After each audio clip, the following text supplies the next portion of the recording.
With the Memorial Day weekend now just days away, the union representing National Park police officers is telling people to stay away from some of San Francisco's biggest tourist draws.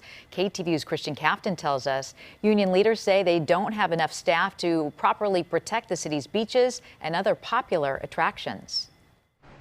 Memorial Day marks the unofficial beginning of the summer travel season, and as tourism ramps up, tens of thousands of visitors are expected to make their way through the areas around the Golden Gate Bridge, the Presidio, and San Francisco's beaches. Now, the union representing the U.S. Park Police, which patrols those areas, is warning visitors their department in the Golden Gate National Recreation Area is dangerously understaffed. It's our mission to make sure that the public is safe, and part of that is to let them know what they're risking when they come to visit the San Francisco parks. Chairman of the U.S. Park Police Union, Ken Spencer, says staffing is critically low, just 32 officers when they should have 83 officers assigned to the Presidio area. He says what that means is that at any given time, there are just 3 officers patrolling an area roughly from west of Fisherman's Wharf along the coast, including Baker and China beaches, and then south along Ocean Beach.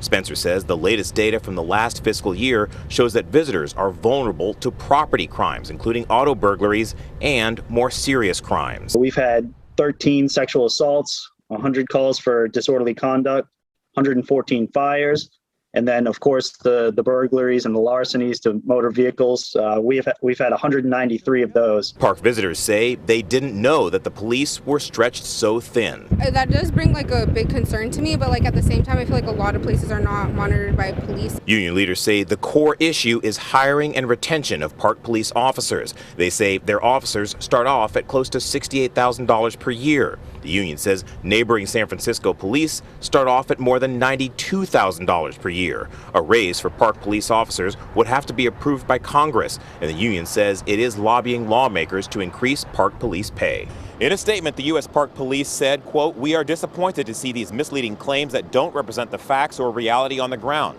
USPP current staffing in San Francisco includes patrol officers, detectives, identification technicians, canine officers, and horse-mounted officers, all of whom work to keep the public safe." In San Francisco, Christian Cafton, KTVU, Fox 2 News.